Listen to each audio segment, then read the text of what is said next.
Hello there, YouTube. Today, I want to talk about attention span. It's something that people have accused millennials and the current generation, which for some reason people are insisting on calling Gen Z, which, first of all, the letter is called Z, but beside that, which is just a continuation of Gen X. Like, we stopped calling millennials Gen Y when the word millennial took over, so you can't then go back to that naming system. And now Zoomers, which is just a manipulation of the word boomer. I hate these generation terms. At least name the generation something original. Like, baby boomer, Gen X, millennial. There's no continuation, so come up with something new. Like, at least name the generation. Don't just give it some placeholder name. But that aside, I've already gone on a tangent. Attention span everywhere. But yeah, it is said that modern day, especially because of social media, because of these things, that we don't have any real attention span anymore. We can't sit still.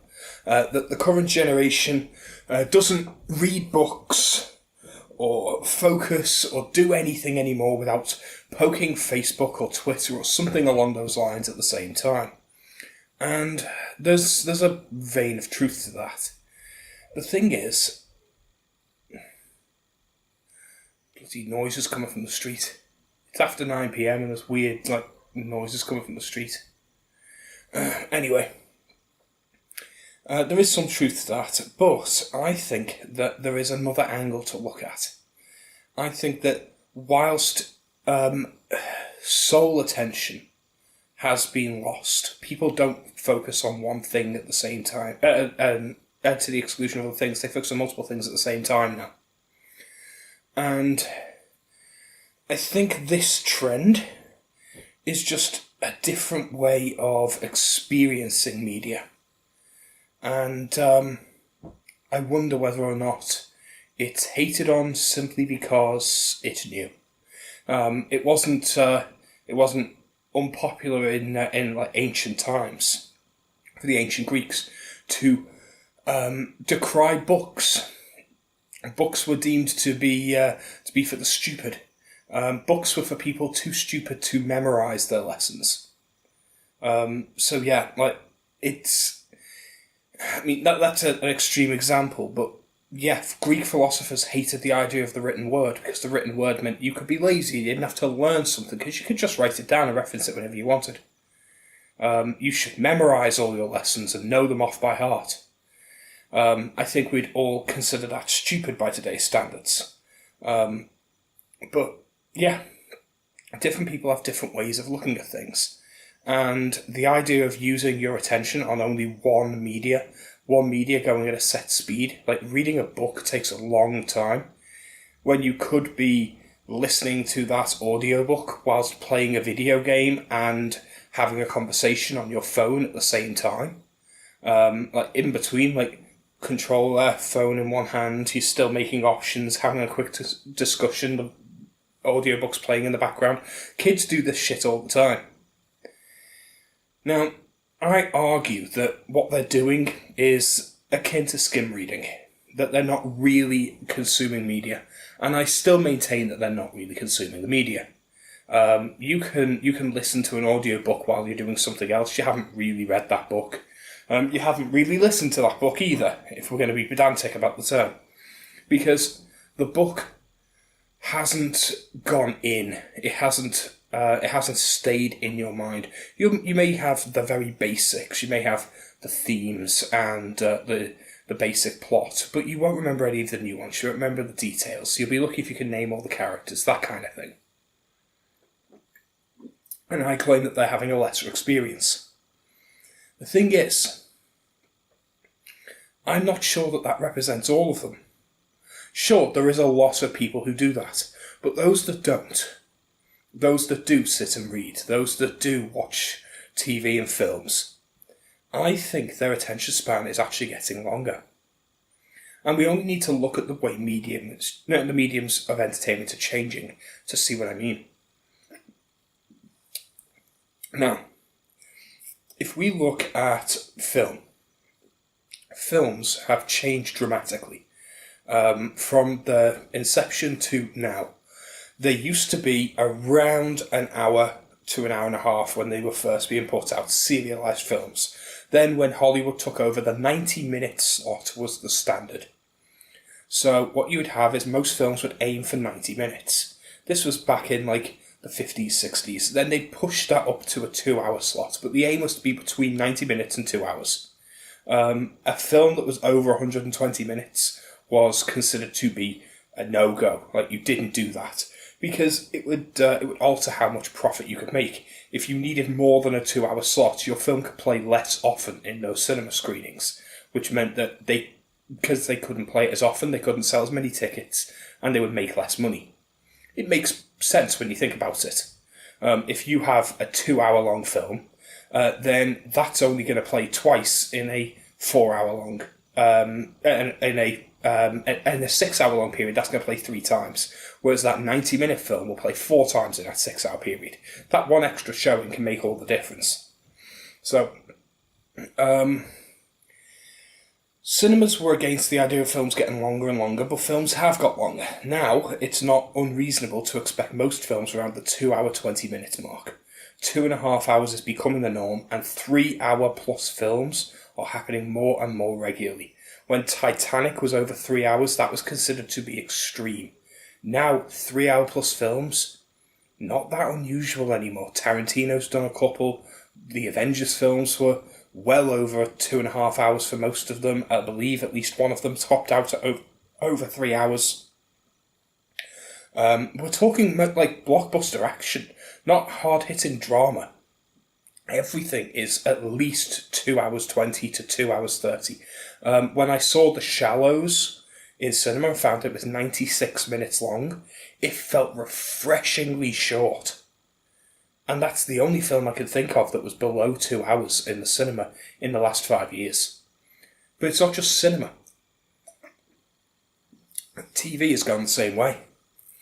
If you look at what television programmes were like for the previous generation, they would have sitcoms and soap operas. And both of them would run for a prolonged amount of time. They'd have 10 seasons, and you'd think, well, that's really long. But really, nothing changed. You would be with the same characters in the same situation at the beginning of every episode. You could watch them out of order, and nothing other than the apparent age of the actors would seem to change. No one changed profession. No one had a change of personality or a change of relationship. Nothing grew or changed. No hard-hitting topics were ever really addressed. It was a status quo show. Occasionally you'd have like a 2-parter or a 3-parter. Even shows like Star Trek, which would have a continuous storyline to an extent. They'd have maybe 1 or 2 2-parters. They'd have something referenced again. Someone would get promoted in one season and have a new rank in the next season. But the episodes themselves were very self-contained, and you could still watch them largely out of order, and you wouldn't be missing much. You might miss a bit if you watch, say, an episode from season 2 and an episode from season 5. There might be enough of a difference there that you'd be able to tell that there was a big difference. But not enough that you would actually be missing huge storylines.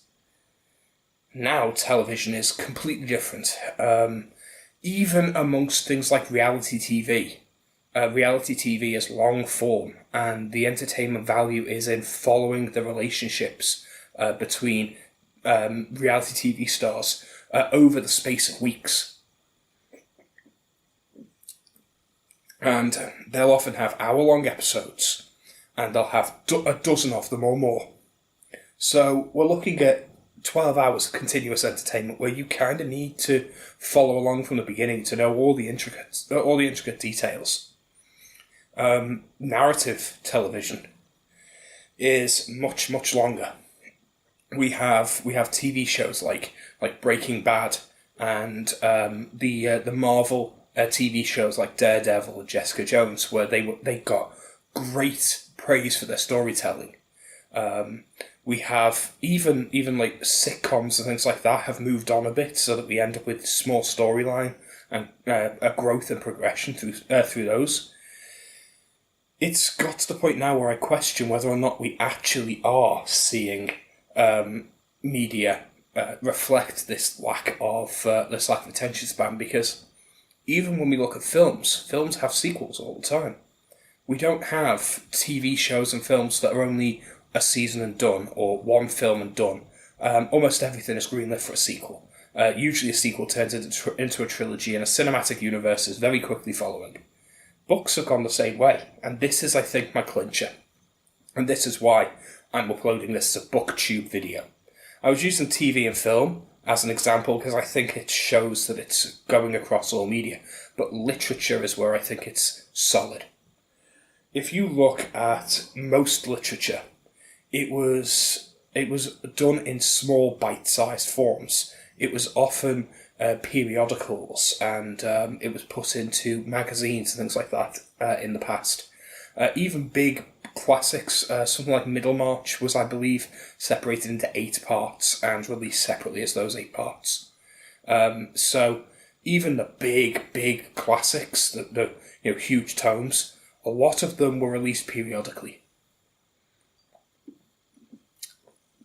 So when we look back at modern literature, we look at modern literature, and when literature became popular enough that it wasn't just the few academics reading it, I would say that literature only really took off in the 1800s and after. Before that, the only people really reading literature were lords, clergy, and a few very rich academics. And it was only after about the 1800s that literature really started to take off, and we'd see things like Charles Dickens and Jane Austen in the early 1800s. Then by the late 1800s, we saw a boom of various different writers.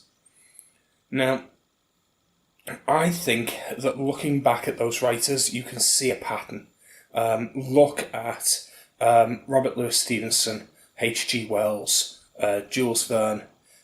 These writers, they're all the same when it comes to what kind of length they're going for.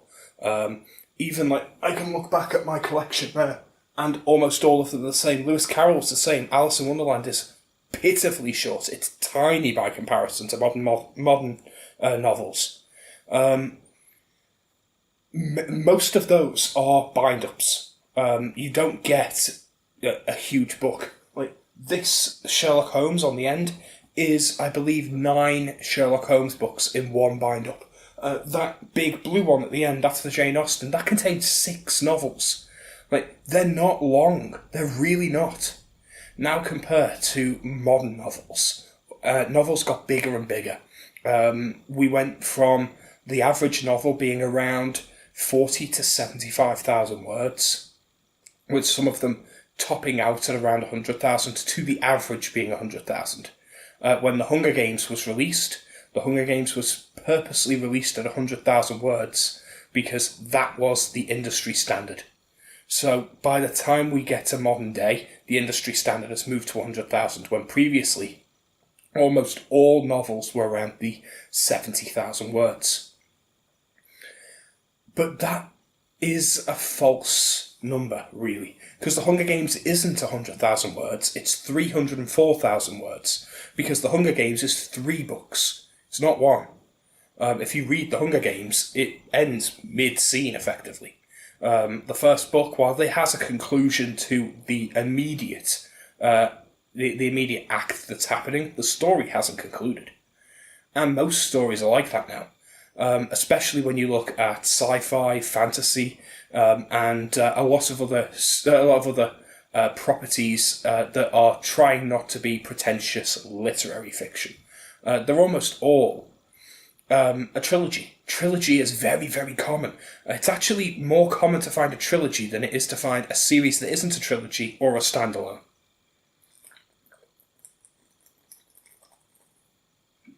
So what does this mean? What it means is that not only have books increased in size, to the point we've got some gargantuan books, but they're even getting to the point now where a story is getting larger than some of the largest you can think of. Like, you pick up something huge like War and Peace, which I've said myself, I find quite intimidating.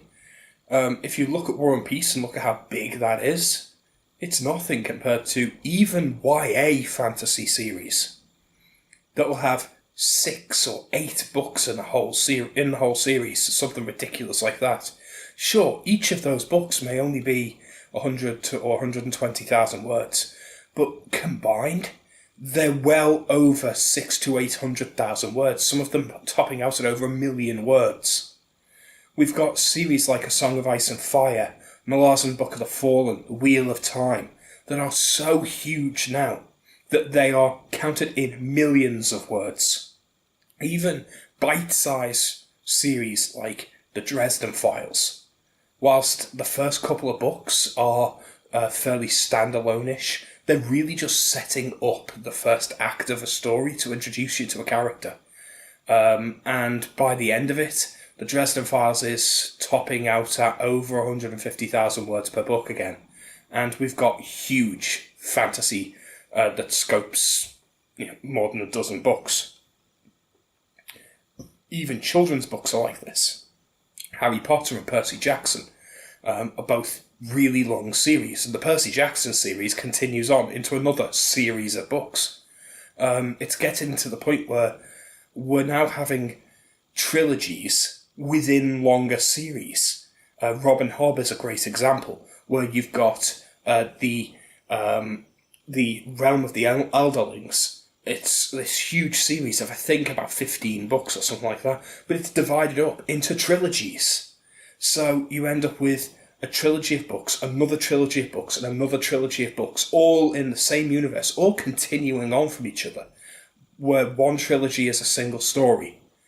And it's because one trilogy isn't a trilogy. It's one book in 3 volumes. That's what we've actually got. It's the same with a lot of different things. Now, I look at my shelves and I see endless trilogies. And where I don't see trilogies, I see huge, like 8, 9, 10, or even more book series, like The Expanse, which is a 9-book series, I believe. His Dark Materials is another example I can see on my shelf over there. A 3-book series that is usually just discussed as one story, and then it has another 2 books after that and a third on the way, with the Book of Dust, which is another continuation of the series. It's going to be a 6-book series, and it's going to dwarf even some of the biggest books. If you count all 6 of those books together, it's easily longer than War and Peace. So what I'm getting at is, I don't think that attention span is actually falling. I think attention span is changing. I think that people are darting backwards and forwards between media, but they want complicated, extremely deep media. They want media where they know the ins and outs of a duck's arsehole. They want to know everything and anything that happens in this universe. They want to know every single detail. And they want this to such a degree that it would be impractical to ever consume it all in one. Which is why you end up with these many, many long series, why you end up with films that are over 3 hours long, and when there is a film released, people clamber for the director's cut that's 3.5 hours long, something like the Snyder cut of Justice League. Because they want to see all the little bits. But they don't necessarily care to see it all at once, or consume it in a linear, controlled and concentrated fashion. And that's interesting, because that's something I can't relate to. But I do think that the novels that we've got are showing the way that people are consuming. When you've got a book series that's 8 books long, but each book is only about 6 to 8 hours worth of reading. You read through that book and then you move on and you do something else. Then you read the next book in the series a couple of months later. But eventually you get through all of them and you have the whole story. If it was all one book, you'd feel the need to continuously read through it until you got to the end of the story. The current generation doesn't do that. The current generation separates their stories out into chunks and consumes it piecemeal. And I think the culprit for why we've moved this way is not actually social media. Social media is just a distraction, and it is a distraction. It's a bad distraction. It triggers reactions similar to being on drugs in the human brain. But I think it's video games. I think video games have developed a form of attention that we don't normally see. I think what we actually have is an area where where people are hyper-focusing for a very short time on specific things and then quickly shifting focus. Because when you play a video game, you're often playing a video game for 30 to 50 hours. You definitely don't do it all in one sitting, not unless you're playing very specific games like platforms where you can play them through from beginning to end in one sitting. But most modern video games, most modern shooters and open world games and RPGs, they are quite long. And you don't play them through quickly. You play them through in sections. You play through little bits and you pick up the story piecemeal. You will often pick up a single story thread and just have that lying there whilst you play through 3 hours of gameplay. And there'll only be really one real story point that you mull over and consider. Then there's games like the From Software games, which basically don't have a fucking story. And yet there are people out there who will insist that it does have one because you can piece together the bare bones skeleton of a story if you poke every window and listen to every line of dialogue and keep notes and watch carefully to see what certain things might indicate in the way they move, and then piece that together with some descriptions from items where you read the items description. You don't just read the stat bonuses, you actually read the little bit of fluff text that comes with it. You piece all that together and you can finally put the storyline together, or more specifically, Vati Vidya could do it for you on YouTube. But the fact that people like that, I think that's going way too far, but the fact that people like that shows that what we actually have now is a generation of people who are digging for their story elements in a way that we don't necessarily notice. I wonder whether or not the current generation are consuming media in a way that just seems alien to us. I still think the skim readers and the people listening to audiobooks on high speeds whilst they're doing something else, they're not really reading, they're posers. I still think that. If you're listening to an audiobook on 3 times speed while you're washing the dishes, you didn't read that book. You may as well have just watched a 20-minute YouTube video describing what happened in the book, read the blurb, and claimed victory. Because you didn't really read it. Same if you skimmed it. If you opened the book and you just scrolled your eyes down, just picked out a few things, read that sentence because it seemed important, move on. That's just dialogue, skip it. Right. If you're doing that, you're not reading the book. You're reading bits of the book. And you might get the gist, but it's not enough. I don't understand how that coincides with this extreme depth searching crowd, where they'll look for every tiny little hint for a story in something like Dark Souls or Bloodborne. But they won't sit still and read a book for a few hours. I don't understand the current generation. But I think that the question of attention span is a more nuanced, it's probably one of my favourite words, you've heard it a lot on this channel, nuance. Pretty much everything is more nuanced than we think. Right? It's pretty much become my mantra, search for the nuance. But I think it's more nuanced and more unknown than we realise. I think we're very quick to blame the younger generation for doing things the way we don't, and for we poke at them and go, you didn't do X and you don't do Y, and we think that we're better than them in a lot of ways. But I wonder if they are consuming media in a different manner that gives them a greater lust for deep stories. And I wonder if that's been reflected in our media now, and why we have so many insanely long franchises, and why, looking back on media, all the classic sci-fi and the beginnings of fantasy are all short. They're all short stories and novellas. They're all novels that are under 100,000 words and have no sequels. Why is it that what we consider classics are so brief and so simplistic, and yet what we look at today as the standard is so complex? Why is it that a classic sci-fi or fantasy novel from the late 1800s is an order of magnitude less complex than something like Sarah J. Maas's ACOTAR series? It's not as well read by any means, but the characters are going by necessity, just by the simple amount of time we've spent with them. The characters are gonna be more defined and more detailed than anything from a classic like Alice in Wonderland. Why is that the case? I think it's an interesting question, and I don't have an answer, I'm afraid.